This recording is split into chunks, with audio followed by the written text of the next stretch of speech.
আশা করি আয়াতের আলোকে কিছু কথা বলার আল্লাহ সুবহানাহু ওয়া তাআলা যেন বলার, বোঝার এবং আমল করার তৌফিক দান করেন। এজন্য সবাই বলেন আমিন। আয়াতের আলোকে আজকে যে বিষয়টা নিয়ে আলোচনা করার ইচ্ছা সেটা হলো সালাত বা নামাজের ফজিলত প্রসঙ্গে। ইমানের পরে নামাজের গুরুত্ব সবচেয়ে বেশি। ইসলামের বেনা পাঁচটা। এক নম্বর হলো কি? ইমান। তারপরই হলো ইমানের পরই হলো কি? সালাত। তো সালাতের গুরুত্ব বুঝাইতে যাই আল্লাহ রসুল সাল্লাল্লাহু আলাইহি সাল্লাম ইরশাদ করেন, আসসালাতু আলা ওয়াক্তিহা, যথাসময় নামাজ আদায় করা আল্লাহর নিকট সর্বাধিক পছন্দনীয় আমল। এটা বুখারী শরীফের 527 নম্বর হাদিস, মুসলিম শরীফের 85 নম্বর হাদিস।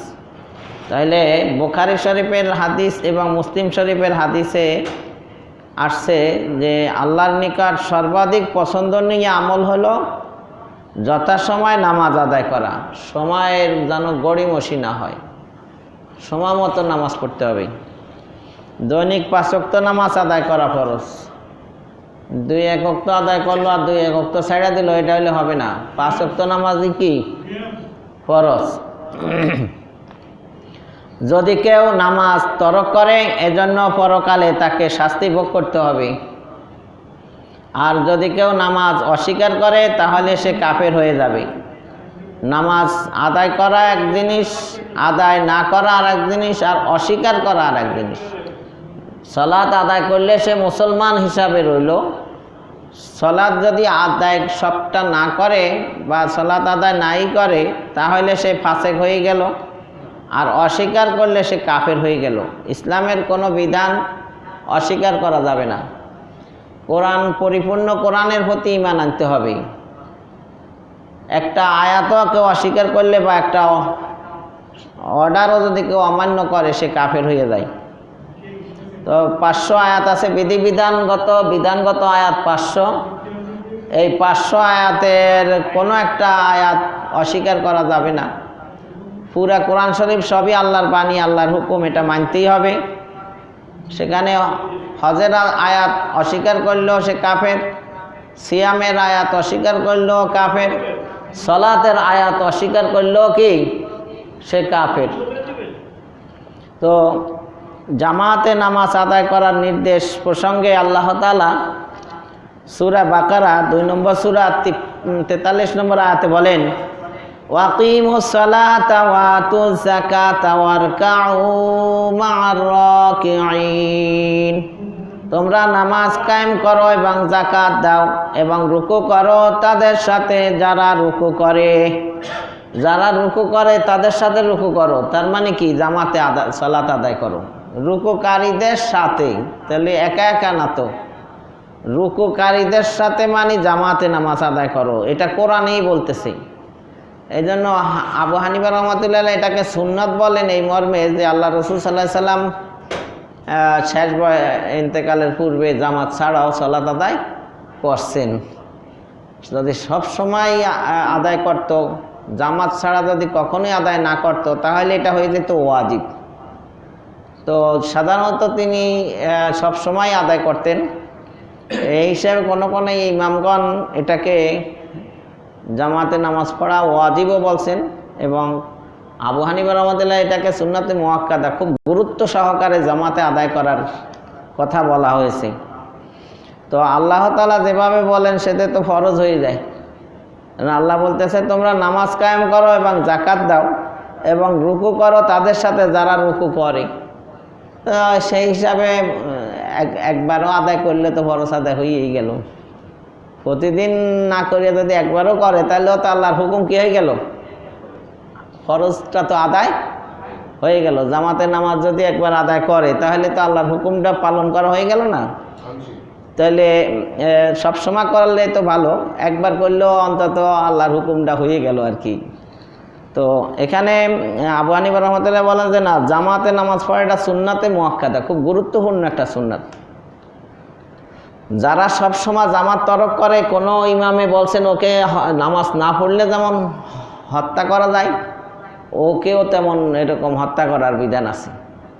আমরা তো এত গুরুত্ব দেই না, কারণ সলাৎ বলতে জামাত বুঝায়, জামাত ছাড়া সলাৎ আদায় হয় না। কারণ কোরআনে আল্লাহ নামাজ পড়ো বলে নাই, বলছে আকিমুস সালাত, নামাজ কায়েম করো। একটা বিল্ডিং কায়েম করতে গেলে সেখানে দরজা জানালা সব কিছু লাগে, শুধু খালি পিলার উঠাইলেই কায়েম হয়ে যায় না। ঠিক সালাত আদায় করতে গেলে সালাতের ফরজ, ওয়াজিব, জামাত সব কিছু দিয়েই সালাত আদায় করতে হয়, এবং 5 ওয়াক্ত নামাজ ঠিক মতন পড়তে হয়। 1 ওয়াক্ত পড়লো 1 ওয়াক্ত পড়লো না, ওর ভিতরে সালাত কায়েম হয় নাই। তো শুরুতে আপনার নামাজ আদায় করবে সুন্নাহ মোতাবেক। আল্লাহ রসুল সাল্লাল্লাহু আলাইহি সাল্লাম যেভাবে নামাজ পড়ছেন এইভাবেই নামাজ পড়ার নির্দেশ দিচ্ছেন, যে তোমরা আমাকে যেভাবে দেখো এইভাবেই কি করো, সালাত আদায় করো। তা আল্লাহ রসুল সালাত আদায় করতেন, সুন্দর করে রুকু সেজদা ঠিকঠাক মতন আদায় করতেন। তো সূরা মুমিনুনের ভিতরে আল্লাহ বলেন, কাদ আফলাহাল মুমিনুন আল্লাযীনা হুম ফি সালাতিহিম খাশিউন। মুমিনের জন্যই সফলতা। মুমিন বলতে যারা সালাত আদায় করে না এদেরকে মুমিন বলা যায় না, কারণ মুমিন হতে হলে তার কিছু গুণাবলী থাকা লাগে। অবশ্যই সে সালাত আদায় করবে। যেমন সূরা বাকারার শুরুতেই আছে যে কোরআন যার ভিতরে কোনো সন্দেহ নাই, এই কোরআন থেকে হেদায়েত পাবে একমাত্র মুত্তাকিরা। মুত্তাকি কারা? যারা অদৃশ্যে বিশ্বাস করে, আল্লাযীনা ইউমিনুনা বিল গায়বি ওয়া ইউকিমুনাস সালাতা, এবং সালাত কায়েম করে। তাহলে মুমিনের গুণ ও সালাত কায়েম করবে। সালাত বাদ দিলে সে আর মুমিন থাকে না। কেউ যদি 5 ওয়াক্ত সালাত বা জামাত নামাজ আদায় করে, আপনি কসম করে বলতে পারবেন এই লোকটা মুমিন, আপনার কসম ভাঙবে না। কারণ সালাত আদায় করা মানেই সে কি, একজন মুমিন। তাহলে গুরুত্বের সাথে নামাজ আদায় করার নির্দেশ আছে হাদিসে, কোরআনে। সূরা বাকারা 2 নম্বর সূরা 238 নম্বর আয়াত আল্লাহ বলেন, হাফিজু আলাস সালাওয়াতি ওয়াস সালাতিল ওয়াসতা ওয়া কুমু লিল্লাহি কানিতিন। তোমরা সকল নামাজের প্রতি যত্নবান হও, যথাযথভাবে নামাজ কায়েম করো, বিশেষ করে মধ্যবর্তী নামাজের ব্যাপারে, আর আল্লাহর সামনে একান্ত আদবের সাথে দাঁড়াও। হাফিজু আলাস সালাওয়াত, 5 ওয়াক্ত সালাত কোনো অক্ত বাদ না, সব অক্ত যত্ন সহকারে আদায় করো। প্রত্যেকটা নামাজের অক্ত, প্রতিটা অক্তকে সংযত করো, মানে যত্নের সাথে আদায় করো। মানে হাফিজু, যত্নবান হও, আলাস সালাওয়াত, 5 ওয়াক্ত সালাতের, মানে 1 ওয়াক্ত যেন নষ্ট না হয়। তারপরে আবার বিশেষ করে বলছেন ওয়া সালাতিল ওয়াসতা, মধ্যবর্তী নামাজ। এই মধ্যবর্তী নামাজের 2টা ব্যাখ্যা, একটা হলো আসর, একটা হলো ফজর। আসর হইল জোহর আর মাগরিব, এই 2টার মাঝামাঝি হলো কি আসর। আপনার 2 ওয়াক্ত আসরের আগে আছে আর 2 ওয়াক্ত আসরের পরে আছে, সেই হিসাবে আসরটা মধ্যবর্তী। কেমনে? ফজর আর জোহর 2 ওয়াক্ত আসরের আগে, আর মাগরিব আর এশা আসরের কি পরে। তাহলে মাঝখানের ওয়াক্ত কোনটা? আসর। তো এখানে ওয়াসসালাতুল ওস্তা বলতে আসরের নামাজের আল্লাহ স্পেশালভাবে এক্সট্রা আবার উল্লেখ করে বলেন যে তোমরা বিশেষ করে মধ্যবর্তী সালাতের বা নামাজের ব্যাপারে আরও সাবধানতা অবলম্বন করো।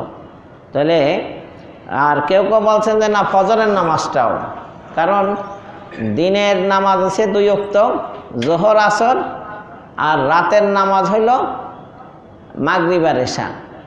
তাহলে মাঝখানে হলো কি ফজর, কারণ ফজরের পরে দিনের 2 ওয়াক্ত আছে, জোহর আসর, আর পিছনের দিক আছে কি রাতের নামাজ, মাগরিব আর এশা।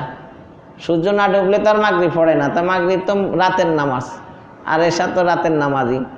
তাহলে 2 ওয়াক্ত আছে রাতের নামাজ, আর সূর্য ওঠার আগে পড়ে যেহেতু ফজর, তাহলে সূর্য ওঠার পরে দিন শুরু ধরা হয়। সেই হিসাবে জোহর আর আসর হইল পরে, তাহলে মধ্যবর্তী নামাজ কোনটা? ফজর। আগে রাতের নামাজ, পরে দিনের নামাজ, মাঝখানে ফজর। তাহলে ফজর এটাও মধ্যবর্তী নামাজ। তাহলে আল্লাহ বলেন হাফিজু আলা সালাওয়াতি ওয়াস সালাতিল উস্তা, তোমরা সকল নামাজের প্রতি যত্নবান হও, যথাযথভাবে নামাজ কায়েম করো, বিশেষ করে মধ্যবর্তী নামাজের ব্যাপারে। মধ্যবর্তী নামাজ মানে আসরের ব্যাপারে, অথবা মধ্যবর্তী নামাজ ফজরের ব্যাপারে। আর আল্লাহর সামনে একান্ত আদবের সাথে দাঁড়াও। ওয়াকুমু লিল্লাহি কানিতিন। এই যে কানিতিন নাই, নামাজ যারা পড়ে তারা দাঁড়ায়, দাঁড়িয়ে খেয়াল করে, এখানে ওখানে চুলকায়, এদিক ওদিক তাকায়, পা নাড়ায়, হাত নাড়ায়, অমনোযোগী, নামাজে কোনো মনোযোগ নাই। একজন রাজা বাদশার সামনে দাঁড়াইলে মানুষ কত যত্নের সাথে দাঁড়ায়, কত স্থিরভাবে মনোযোগ দিয়া তার দিকে দাঁড়াইয়া থাকে, তাকাইয়া সুন্দর করিয়া আদবের সাথে। আর সালাত আহকামুল হাকিমিন, সমস্ত জগতের বাদশার বাদশাহ, বিচারকের উপরে বিচারক, যিনি আরশে আযমের মালিক, যিনি তামাম বিশ্বের মালিক, তার সামনে আমরা দাঁড়াইয়া যেমন খুশি তেমনভাবে আমরা মানে এদিক ওদিক তাকাই, অমনোযোগী, অলসতা দেখাই। তা আল্লাহ বলেন না, সালাতে যখন দাঁড়াইবা তখন কুমু লিল্লাহি কানিতিন, আল্লাহর সামনে একান্ত আদবের সাথে দাঁড়াও।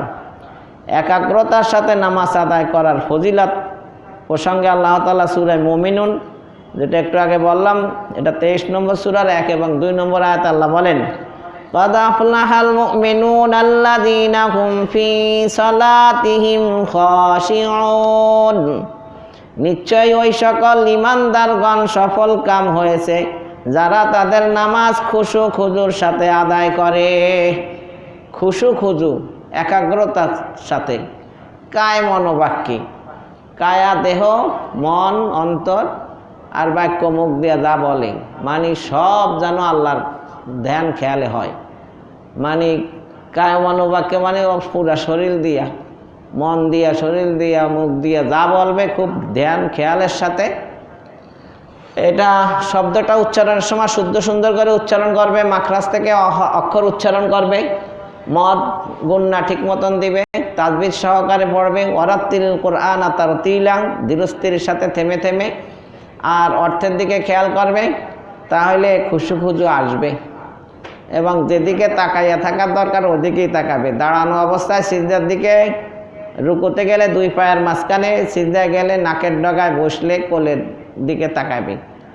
এর বাইরে সালাম ফেরানোর সময় কাঁধের দিকে তাকাবে। এই যে এই তাকানোর কারণেও কিন্তু মনোযোগ নষ্ট হয়। এই জন্য সালাতে ইমাম সাহেবে তালাওয়াত করলে কান খাড়া করে শুনবে এবং চুপ থাকবে, তো এতে করে মনোযোগ আসবে।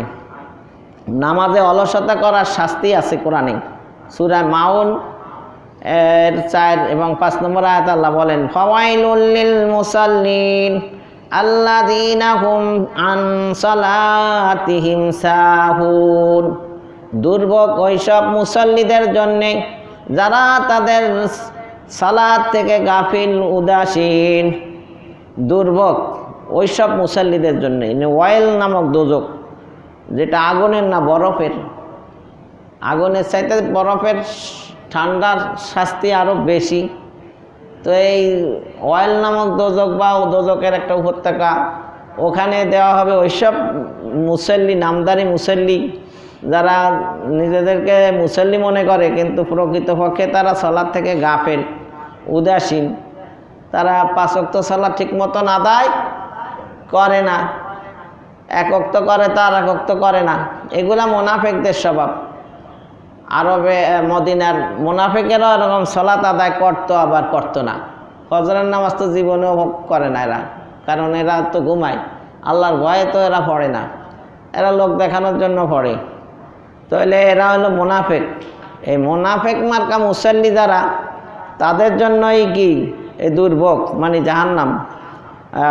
তাহলে এরা কি সালাত থেকে গাফিল। আল্লাযীনা হুম আন সালাতিহিম সাহুন, সালাত থেকে গাফেল মানে সালাত আদায় করার সংখ্যার দিক দিয়ে গাফেল। 5 ওয়াক্ত পূর্ণ করে না, সংখ্যা পূর্ণ করে না, অথবা সলাৎ থেকে গাফেল মানি সলাতের তাকবীর থেকে নিয়ে সালাম ফিরানো পর্যন্ত যে কটা ফরজ আছে, ওয়াজিব আছে, সুন্নাত আছে, সব কটা ঠিক মতন আদায় করে না। অথবা সালাত আদায় করার যে নিয়ম আছে জামাতে আদায় করা, সেভাবেও সে করে না। অথবা সালাত যে উদ্দেশ্যে আদায় করা উদ্দেশ্য, সেই উদ্দেশ্য নিয়েও সালাত আদায় করে না। কুল ইন্না সলাতি ওয়া নুসুকি ওয়া মাহইয়ায়া ওয়া মামাতি লিল্লাহি রাব্বিল আলামিন। বলো আমার সালাত, আমার কোরবানি, আমার জীবন, আমার মরণ সব সমগ্র জগতের প্রতিপালকের জন্য। তাহলে সালাত আদায় করতে হবে একনিষ্ঠভাবে, খালেস দিলে, আল্লাহর রাজি খুশি করার জন্য। সেখানে লোক দেখানোর উদ্দেশ্য থাকতে পারবে না যে মানুষ আমাকে নামাজি বলুক, বা এই ক্যান্ডিডেট প্রার্থীটা নামাজি, এর ভোট দেওয়ার দরকার, এই প্রতারণা দেওয়ার জন্য অনেকে সালাত আদায় করে। এটা যাতে না হয়, আল্লাহর ভয় এবং নামাজকে ফরজ ইবাদত হিসাবে গুরুত্ব দিয়ে আদায় করে না, আল্লাহর ভয় থাকে না যাদের, এবং আল্লাহর যে একটা হুকুম নামাজ, এটা যে ফরজ ইবাদত, এই দিকে গুরুত্ব দিয়ে যারা সালাত আদায় করে না, এই ধরনের মুসল্লি এদের জন্য দুর্ভোগ। লোক দেখানোর জায়গা হলে পড়ে, নতুবা নামাজ ছেড়ে দেয়। যে জায়গা সালাত আদায় করলে জনগণ দেখবে সেখানে আদায় করে, যেখানে দেখার সুযোগ নাই সেখানে সালাত আদায় করে না। মুনাফিকরা লোক দেখানোর উদ্দেশ্যে নামাজ পড়ে। আল্লাহ তাআলা সূরা নিসা 4 নম্বর সূরার 142 নম্বর আয়াতে বলেন, ইন্নাল মুনাফিকিনা ইউখাদিউনা আল্লাহা ওয়া হুয়া খাদিউহুম ওয়া ইযা কামু ইলাস সালাতি কামু কুসালা। নিশ্চয় মুনাফিকরা প্রতারণা করছে আল্লাহর সাথে, অথচ তারা নিজেরাই নিজেদের প্রতারিত করছে। বস্তুত তারা যখন নামাজে দাঁড়ায় তখন একান্ত শিথিলভাবে লোক দেখানোর উদ্দেশ্যেই নামাজে দাঁড়ায়। মুনাফিকরা তো মনে করে আল্লাহরে ধোঁকা দিতে আসি, আসলে ধোঁকা নিজেরাই খাইতে আসে।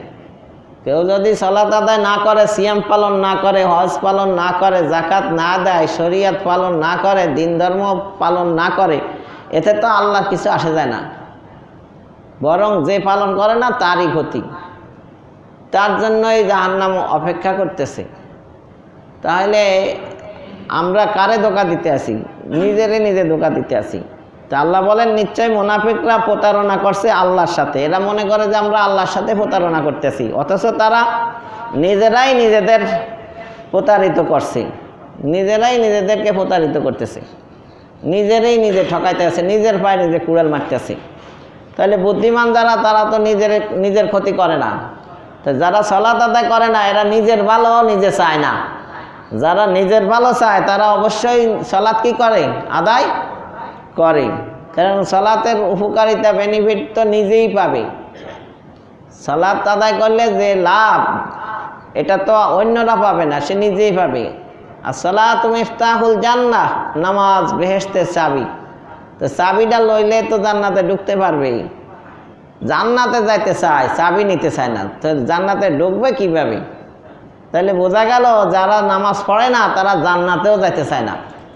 যাইতে চাইলে তো সালাত আদায় করতোই, তাহলে মন থেকে তারা জান্নাতও চাচ্ছে না। তারা যে কি চায় সেইটাই জানে না যে কি চাচ্ছে।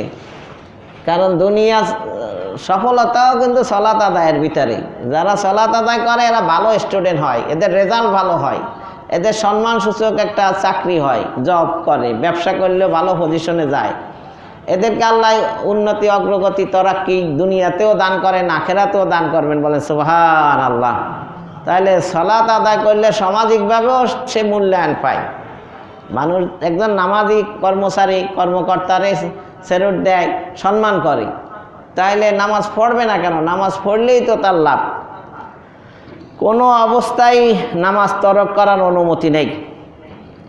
আল্লাহ রসুল সাল্লাল্লাহু আলাইহি সাল্লাম ইরশাদ করেন, যেটা বুখারী শরীফের 1117 নম্বর হাদিস, আবু দাউদ শরীফের 952 নম্বর হাদিস, ইবনে মাজার 1223 নম্বর হাদিস, তিরমিজি শরীফের 372 নম্বর হাদিসে আল্লাহ রসুল বলেন, ক্বালা নবী সাল্লাল্লাহু আলাইহি ওয়াসাল্লাম সাল্লি কায়িমান ফাইন লাম তাস্তাতি ফাকাইদান ফাইন লাম তাস্তাতি ফাআলা জামবিন।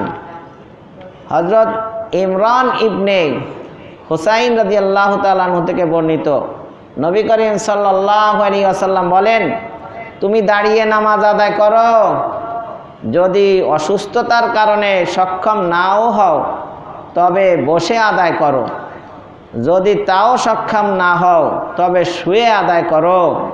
বুখারী, আবু দাউদ, তিরমিজি, ইবনে মাজাহ শরীফের হাদিস। দাঁড়াইয়া সালাত আদায় করো, দাঁড়াইয়া পড়তে না পারলে অসুস্থতার কারণে বসে আদায় করো, যদি বসতেও সক্ষম না হও তাহলে যে অবস্থায় আছো, শুয়ে আছো, ওই অবস্থায় কি করো? সালাত আদায়। তবুও সালাত ছাড়া যাবে না, সালাত আদায় করতেই হবে। 7 বছর হলে সালাতের প্রশিক্ষণ দিতে বলা হয়েছে বাচ্চাদেরকে, 10 বছর হলে প্রহার করিয়ে তাকে সালাত আদায় করার জন্য বাধ্য করতে হবে সন্তানকে। তাহলে 15 বছর হলে তো নামাজ ফরজই হয়ে যায়। অনেক আগের থেকেই মানুষ সন্তানদেরকে নামাজি বানানোর পদক্ষেপ নিবে। তাহলে সালাতের উপরে দাঁড় করাইতে হলে তাকে অনেক আগের থেকেই প্রচেষ্টা চালাইয়ে যেতে হবে, যে যাতে আমার সংসারের পরিবারের সকলে নামাজি হয়। হঠাৎ করে নামাজি হওয়া যায় না। প্রথমে অনেক বাচ্চাকালে অনেক কিছু ভুল ভ্রান্তি করে, পড়তে পড়তে এটা অভ্যাসে পরিণত হয়ে যায়। কোনো অবস্থায় নামাজ ছেড়ে দেওয়ার অনুমতি নেই। কেউ যদি দাঁড়িয়ে নামাজ আদায় করতে সক্ষম না হয় তাহলে বসে আদায় করবে, যদি বসেও আদায় করতে সক্ষম না হয় তাহলে শুয়ে ইশারায় নামাজ আদায় করবে। তথাপিও নামাজ কাজা করার অনুমতি নেই। এবং ফেকার মাসালা লেখে, ডেলিভারির সময় যদি বাচ্চার মাথা বেরিয়ে যায়, এখনো রক্তক্ষরণ হয় নাই, ওই অবস্থায়ও এই মহিলা কি করবে? সালাত আদায় করবে। তাহলে সালাত এত সহজে ছাড়া দেওয়ার কোনো যুক্তিকতা এলাও না, সর্ব অবস্থায় সালাত আদায় করতে হবে। আল্লাহ রাসূল বলেন, মান তারাকা সালাতা মুতাআম্মিদান ফাকাদ কাফারা, যে ইচ্ছাকৃতভাবে নামাজ ছেড়ে দিল সে কাফের হয়ে গেল। আজ না হোক, কাল হোক, অদূর ভবিষ্যতে হইল সে আর মুসলমান থাকবে না, কাফের হয়ে যাবে। সালাত ছাড়তে ছাড়তে একটা পর্যায়ে তার স্বভাব চরিত্র কাফেরের মতন হয়ে যাবে। তো দেখতে না মুসলমান, মুসলমানের ঘরে জন্ম নিছে, সালাত আদায় করে না, এটা কি মুসলমান হইল নাকি? তো আপনার কাছে মনে হইতেছে যে মুসলমানই তো না, এটা আদমশুমারির মুসলমান। ওই আইডি কার্ডে মুসলমান, পাসপোর্টে তার মুসলমান হিসাবে নাম আছে, দলিলপত্রে খাতাপত্রে মুসলমান হিসাবে আছে, কিন্তু আল্লাহর দরবারে আল্লাহর খাতায় সে কিনা মুসলমান না। কারণ সালাত আদায় না করলে সে মুসলমান থাকে না। সে নিজেরে তো কত কিছুই ভাবে, কিন্তু আসলে সে তার জরিপে, আল্লাহর জরিপে সে কিনা মুসলমান না। তাহলে কিয়ামতের দিন সর্বপ্রথম নামাজের হিসাব হবে। একটা হলো আল্লাহর হক, একটা হলো বান্দার হক। তো আল্লাহর হক সর্বপ্রথম নামাজের হিসাব হবে, আর বান্দার হক হত্যার বিচার হবে। হত্যার বিচার দিয়ে শুরু করবে আল্লাহ। আর নামাজের হক কোনটা? যেটা আল্লাহর হক সেটাই কি? নামাজ। তাহলে আল্লাহর হকের ভিতরে যত কাজ আছে তার ভিতরে সর্বপ্রথম নামাজের হিসাব নেবেন আল্লাহ তাআলা। এই হাদিসটা আবু দাউদ শরীফের 864 নম্বর হাদিস, নাসাই শরীফের 465 নম্বর হাদিস, তিরমিজি শরীফের 413 নম্বর হাদিস, ইবনে মাজাহ শরীফের 1425 নম্বর হাদিস, মুসনাদে আহমদের 7842 নম্বর হাদিস, দারিমিতে 1355 নম্বর হাদিসে আল্লাহ রাসূল বলেন, আউয়ালু মা ইউহাসাবু বিহিল আবদু ইয়াউমাল কিয়ামাতিস সালাহ। কিয়ামতের দিন ময়দানে মাশরে বিচারের দিন সর্বপ্রথম আল্লাহ তাআলা তার হক বান্দার কাছ থেকে সালাতের হিসাব নিবে। যদি সালাত ঠিকঠাক মতো আদায় করে তাহলে বাকি হিসাবগুলা সহজ হয়ে যাবে। সালাত যদি ঠিকঠাক মতো হিসাব দিতে না পারে তাহলে বাকি হিসাব আর সঠিক হওয়ার সম্ভাবনাও নাই, আর এই লোকটা জান্নাতে যাওয়ারও প্রথম পর্যায়ে কি না সম্ভব না। তাহলে নামাজ না পড়লে জাহান্নামে যাবে, হিসাব তো দিতে পারতেছে না। সূরা মুদ্দাসসির ওর ভিতরে আছে মা সালাকাকুম ফি সাকার, জাহান্নামীরা জিজ্ঞাসা করবে কি কাম করছো দুনিয়াতে, এখন যে তুমি জাহান্নামে আসলা, কি অপরাধ তোমার? তখন জাহান্নামীদের ভিতর থেকে কেউ বলবে লাম নাকুম মিনাল মুসাল্লিন, দুনিয়াতে যতদিন ছিলাম আরাম আয়েশে আনন্দে ফুর্তিতে জীবন যাপন করছি, মন যা চাইছে তা করছি, আল্লাহর হুকুম পালন করি নাই, আমি সালাত আদায় করি নাই, আমি মুসাল্লি ছিলাম না। তাহলে নামাজ আদায় না করলে কোরআনে এই বলছে সে জাহান্নামে যাবে। কিয়ামতের দিন সর্বপ্রথম বান্দার নামাজের হিসাব নেওয়া হবে। যদি নামাজ ঠিক থাকে তবে অন্যান্য আমলও সঠিক বলে প্রমাণিত হবে। আর যদি নামাজে গড়িমসি করে বা গড়মিল হয় তবে অন্যান্য আমলও ত্রুটিযুক্ত হয়ে যাবে। আবু দাউদ, নাসাই, তিরমিজি, ইবনে মাজাহ শরীফের হাদিস। নামাজ ঠিক তো সব ঠিক, নামাজ ঠিক নাই সে যদি আমি ভালো মানুষ, কিসের ভালো বেড়াতে, নামাজই ফরজ না। এই জাতীয় লোকগুলা দিয়া অফিস আদালত চালাইলে, কল কারখানা মিল ফ্যাক্টরি চালাইলে 12টা বাজাইয়া ছাড়ব। কারণ যে সৃষ্টি করছে তারই হুকুম সে পালন করে না। তো আপনি কেডা আবারও? আপনারা যতই সার কোক, সে তো আল্লাহ আকবারই কয় না।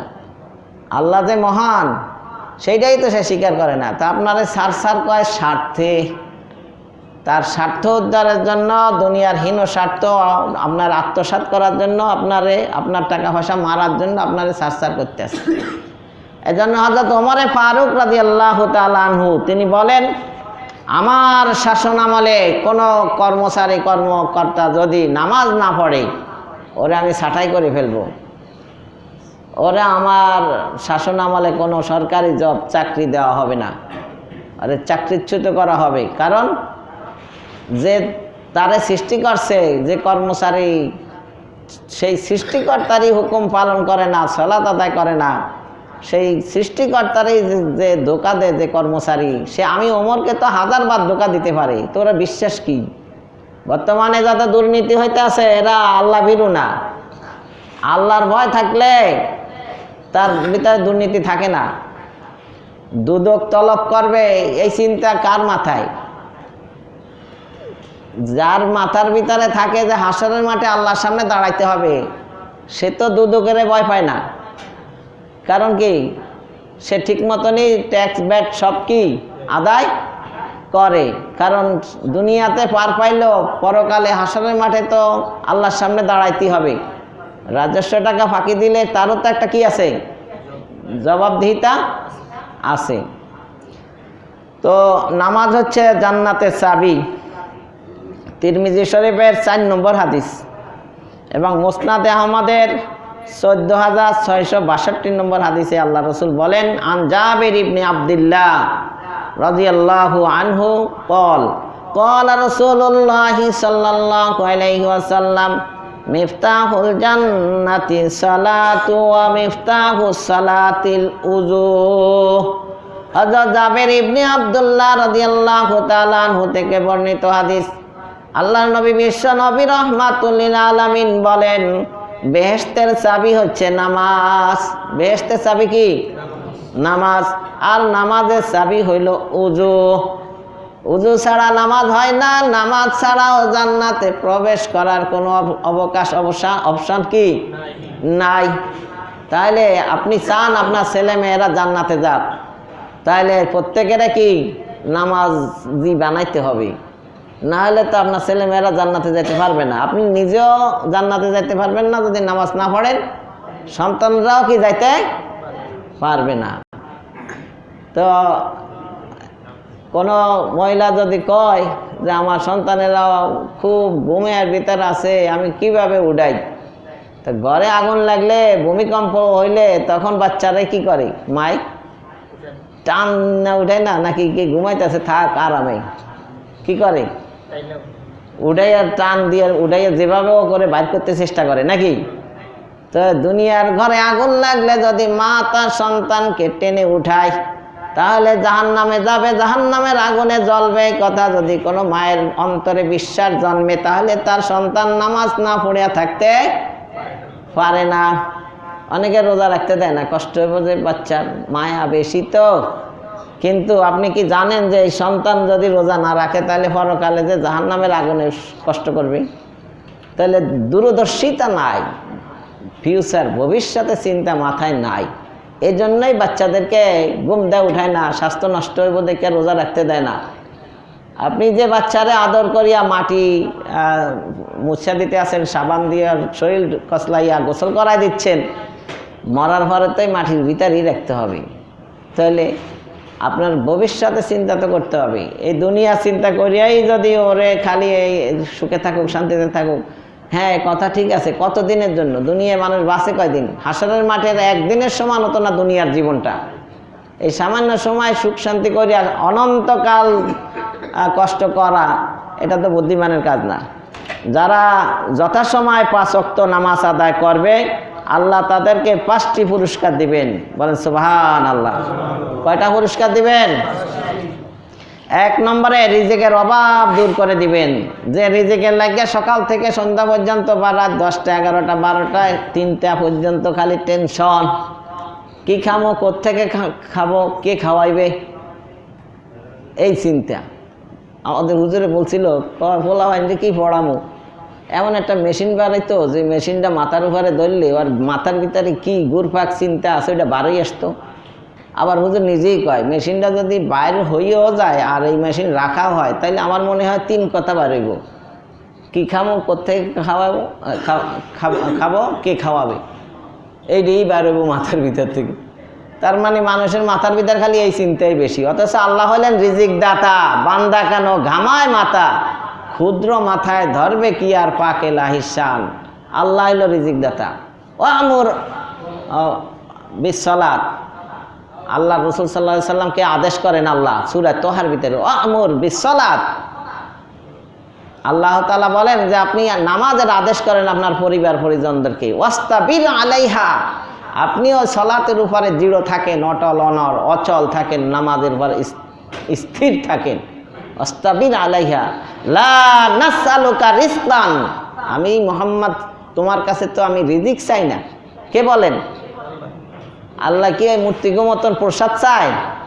আল্লাহ খায় না পান করে না ঘুমায়, তার সন্তান নাই, তিনি কারো সন্তান নন। কুল হুয়াল্লাহু আহাদ আল্লাহুস সামাদ লাম ইয়ালিদ ওয়া লাম ইউলাদ ওয়া লাম ইয়াকুল লাহু কুফুয়ান আহাদ। আমি তো তোমার কাছে রিজিক চাই না। নাহানু নারযুকুকুম, আমি তোমাদেরকে রিজিক দিই। আমি তোমাদের কাছে রিজিক চাই না, আর তোমাদেরকে রিজিক আমি দিই। ওয়াল আকিবাতু লিত্তাকওয়া, আর পরকালের যত সুখ শান্তি সব মুত্তাকিদের জন্য। সালাত আদায় না করলে মুত্তাকি হওয়া যায় নাকি? মুত্তাকি মানে কি? ফরেজগার, ধার্মিক, আল্লাহওয়ালা। তো নামাজই নাই, হে কিসের ধার্মিক? ধর্মের প্রধান কাজই তো কি? নামাজ। যার নামাজই নাই ও কিসের ধার্মিক? ও তো বদ্দিন, ওর কাছে কোনো দিন ধর্ম নাই। আসসালাতু ইমাদুদ্দিন, মান আকামাহা ফাকাদ আকামাদ্দিন ওয়া মান তারাকাহা ফাকাদ হাদামাদ্দিন। আল্লাহ রাসূল বিশ্বনবী রাহমাতুল লিল আলামিন বলেন, আসসালাতু ইমাদুদ্দিন, সালাত ধর্মের খুঁটি, পিলার। মান আকামাহা ফাকাদ আকামাদ্দিন, যে সালাত কায়েম করলো সে দিনকে ঠিক রাখলো, তার কাছে দিন আছে। যে নামাজ ছাড়া দিল সে তার কাছ থেকে আর দিন ধর্ম রইল না। ওমান তারাকাহা ফাকাদ হাদামাদ্দিন, যে সালাত ছেড়ে দিল সে ধর্মকে ধ্বংস করলো। ধর্মের জায়গাতে ধর্ম রইল, ওর কাছে ধর্ম, ওর ধর্ম ওর শেষ করে দিল, ধ্বংস করে দিল, মানে ওর কাছে আর কোনো ধর্ম রইল না। তাহলে সালাত কায়েম করলো, তার কাছে ধর্ম আছে। সালাত কায়েম করলো না, তার কাছে আর ধর্ম নাই। হ্যাঁ, টুপি মাথায় দিতে পারে, দাড়ি রাখতে পারে, সে লম্বা জুব্বা খেলা গায়ে দিতে পারে, মগর তার ভিতরে কি নাই? ধার্মিকতা নাই। এটা মুনাফিক মার্কা বেশভূষা আছে এরকম, দেখলে বোঝা যায় না, বুঝতে তো মনে হয় আল্লাহওয়ালা, কিন্তু আসলে শয়তানের গুরু ঠাকুর। ওর নামাজ নাই, ওর ভিতরে কি নাই, ওর নাম্বার 1 মুনাফিক। তাহলে যারা 5 ওয়াক্ত সালাত ঠিক মতন আদায় করবে, দুনিয়াতেও আল্লাহ তার রিজিকের অভাব দূর করে দেবেন, বলেন সুবহানাল্লাহ। কবরের আযাব মাফ করে দিবেন, বলেন সুবহানাল্লাহ। কবরের চিন্তায় বেশি মানুষ করে, যারা ঠিক মতন 5 ওয়াক্ত সালাত বা জামাত সুন্দর করে উজু করে আদায় করে, ওদের মরার পরেও কোনো টেনশন নাই, বলেন সুবহানাল্লাহ। 3 নম্বর, কিয়ামত দিবসে ডাইন হাতে আমল নামা দিবেন। ডাইন হাতে আমল নামা পাওয়া মানে জান্নাতি, বলেন সুবহানাল্লাহ। এখন তো চুপ করে রয়েছে, কি কোনো আওয়াজ নাই, যা বলতেছি সব লিখে ফেলতেছে, যা করতেছি সব কি কে কিরামান কাতিবিনা ইয়ালামুনা মা তাফআলুন মা ইয়ালফিযু মিন কাওলিন ইল্লা লাদাইহি রাকীবুন আতীদ। সূরা কাফের ভিতরে আল্লাহ সুবহানাহু ওয়া তাআলা বলেন, মানুষ তুমি তোমার মুখ থেকে যা কিছু বের করো, আমার সংরক্ষণকারী ফেরেশতা তার সব কিছু লিপিবদ্ধ করে রাখে। সব কিছু আমলনামা যেটাকে আমরা বলি, এটা যার যার আমলনামা তার তার গলায় ঝুলন্ত অবস্থা আছে, হয়তো আমরা দেখি না আর কি, কিন্তু কিয়ামতের দিন আল্লাহর পক্ষ থেকে প্রত্যেকের আমলনামা তার হাতে দেওয়া হবে। বাতাসে ছুড়ে দিবেন, যার যার আমলনামা তার তার হাতে আসবে অটোমেটিক। কারো আসবে ডাইন হাতে, কারো আসবে, তার মানে ডাইন হাতে ফেরেশতারা বুঝাইয়া দিয়ে দিবে, আর বাম হাতে আসলে বাম হাতে কি ফেরেশতারা বুঝাইয়া দিবে। সামনের দিক থেকে এসে ডাইন হাতে বুঝাইয়া দিবে নেককারদের, আর পিছন দিক থেকে হাতটাকে পিছনে নিয়ে বাম হাতে বুঝাইয়া দিবে কি বদকারদের। তাহলে ডাইন হাতে আমলনামা পাওয়া মানে জান্নাতি, হিসাব সহজ। আল্লাহ বলবেন, বান্দা তুমি এগুলা করছো, আমি মাফ করে দিলাম, সোজা জান্নাতে চলে যাও, বলেন সুবহানাল্লাহ। এটা কাদের জন্য? যারা